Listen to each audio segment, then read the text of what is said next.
Hello dear, welcome to Phoenix Edu. तो आज के वीडियो में हम डिस्कस करेंगे पाउली एक्सक्लूजन प्रिंसिपल को। तो हमारा पाउली एक्सक्लूजन प्रिंसिपल जो है वो क्या कहलाता है और ये कहाँ पे अप्लाई होगा, राइट। तो पाउली एक्सक्लूजन प्रिंसिपल के दो स्टेटमेंट हैं, दो स्टेटमेंट हैं भाई, ठीक है ना, ओके। और ये अप्लाई होता है जब हम किसी एटम में इलेक्ट्रॉनिक कन्फिग्रेशन करते हैं तो वहाँ पे पाउली एक्सक्लूजन प्रिंसिपल जो है वो अप्लाई होता है। तो चलिए हम जो है वो किसी एटम का इलेक्ट्रॉनिक कॉन्फ़िगरेशन करके देखते हैं। तो हमने एटम जो है वो अपना पसंदीदा एटम सोडियम है, इसका configuration 1s2 2s2 2p6 3s1 ये कर लिया। तो ये कॉन्फ़िगरेशन तो हमारा जो है वो अबाव प्रिंसिपल के अकॉर्डिंग है, ठीक है ना। तो ये तो अबाव प्रिंसिपल के अकॉर्डिंग है, तो यहाँ तो पाउली एक्सक्लूजन प्रिंसिपल तो अप्लाई ही नहीं हुआ। फिर देखते हैं, अब जब हम सब सेल में जो ऑर्बिटल होते हैं तो देखो ज़रा, एस में एक ऑर्बिटल होता है, ये हमारे सब सेल होते हैं, और ये हमारा ऑर्बिटल्स हैं। तो पी में 3 ऑर्बिटल होते हैं, डी में 5 ऑर्बिटल होते हैं, और एफ में 7 ऑर्बिटल होते हैं।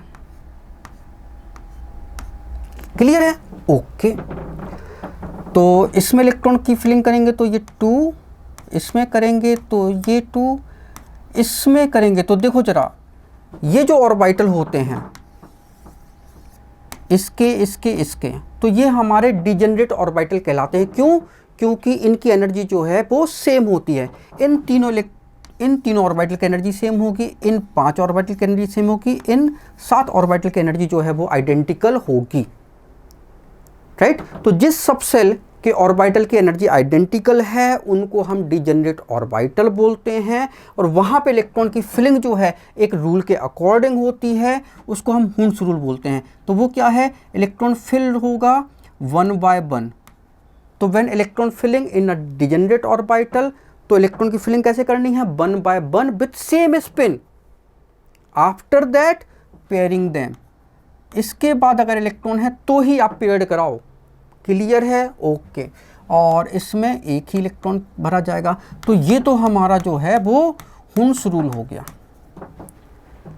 लेकिन यार हम बात तो कर रहे हैं पाउली एक्सक्लूजन प्रिंसिपल की। आपने ये 2 रूल बता दिए, पाउली का तो अभी तक नाम ही नहीं आया। तो पाउली ने रूल दिया, पाउली कहता है, देखो जरा यहाँ पे ध्यान से देखो, हर ऑर्बिटल में हमने 2 ही इलेक्ट्रॉन भरे हैं मैक्सिमम, इसमें एक ही भरा है। तो यही तो रूल है पाउली का, ठीक है। तो पाउली रूल क्या है कि each orbital having maximum 2 electron with opposite spin, right. तो पाउली क्या कहता है कि each orbital having maximum 2 electron with opposite spin, यही तो हमारा पाउली एक्सक्लूजन प्रिंसिपल है। तो देखो जरा, ये ऑर्बिटल है, इसमें 2 इलेक्ट्रॉन हैं और उनके स्पिन कैसे हैं, अपोजिट। ये ऑर्बिटल, इसमें 2 इलेक्ट्रॉन हैं, स्पिन कैसे हैं, अपोजिट। ये ऑर्बिटल है, इसमें 2 इलेक्ट्रॉन हैं, स्पिन कैसे हैं, अपोजिट स्पिन होंगे। ये ऑर्बिटल, इसमें एक ही इलेक्ट्रॉन है, तो एक तो हो सकता है लेकिन 2 से ज़्यादा इलेक्ट्रॉन नहीं भर सकते, राइट। तो एक ऑर्बिटल में 2 से ज़्यादा इलेक्ट्रॉन हम नहीं भर सकते। अगर आपने 3 इलेक्ट्रॉन भर दिए तो ये रॉन्ग हो गया, राइट।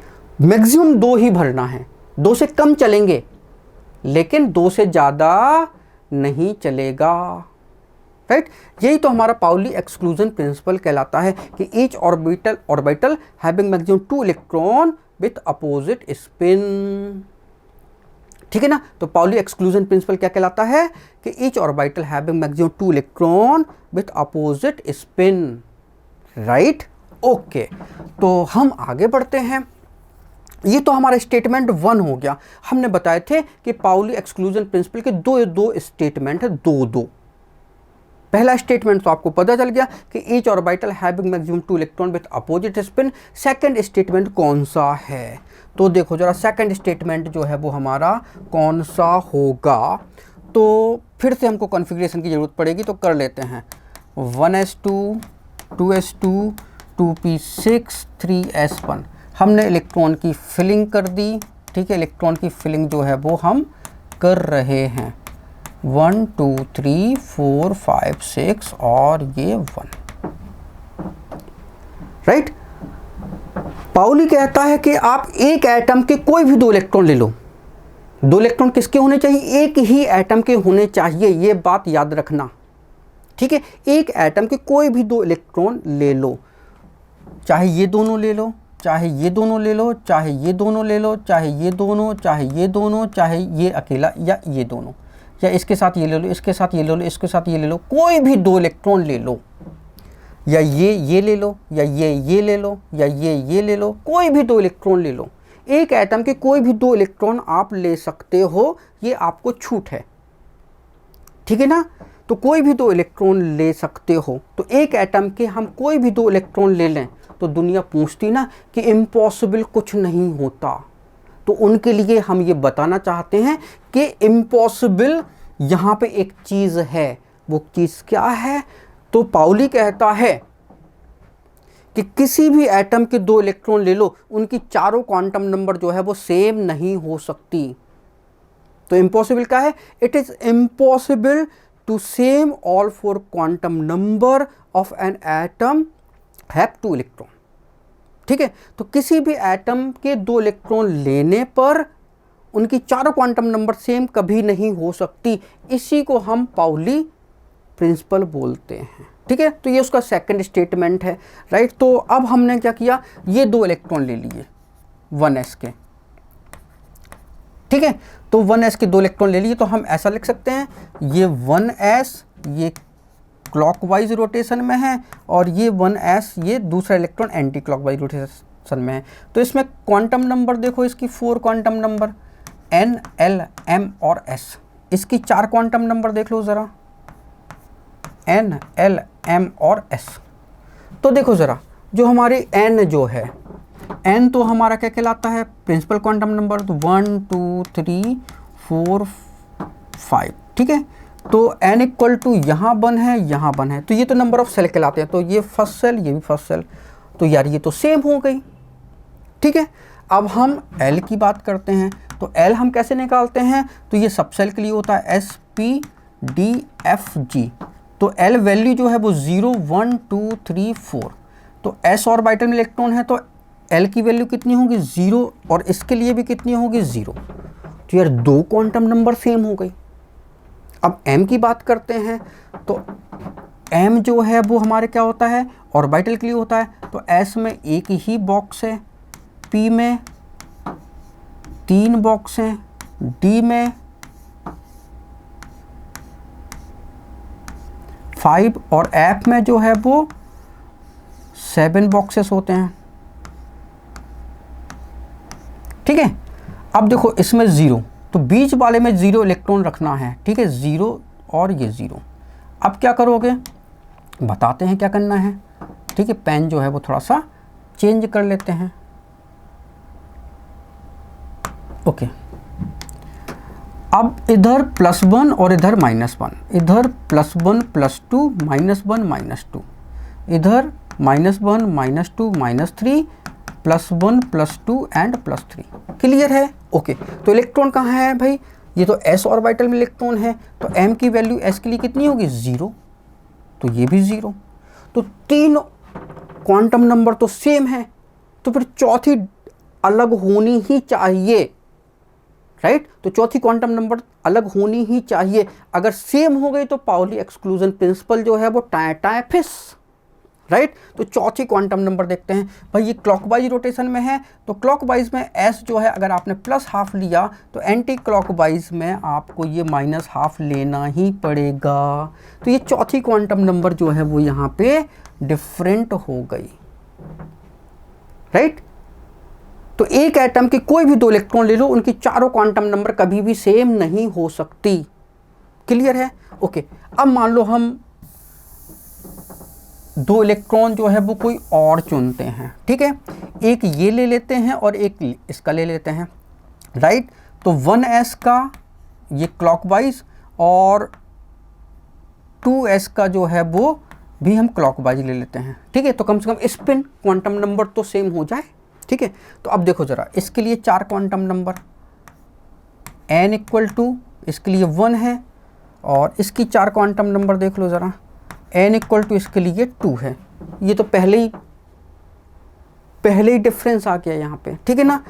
ओके, l की वैल्यू देखो यहाँ पे क्या होगी, l की वैल्यू s के लिए कितनी होती है, 0, तो ये भी s का है, तो l की वैल्यू जो है वो 0 है, ठीक है। m की वैल्यू क्या है, 0, s के लिए m की वैल्यू 0 होती है, तो ये भी 0। s जो है यहाँ पे क्या है, +½ है, तो यहाँ भी +½ है। तो 3 क्वांटम नंबर तो सेम है, लेकिन चौथी जो है वो डिफरेंट है। अब हम 2 इलेक्ट्रॉन कोई और ले लेते हैं, ठीक है ना।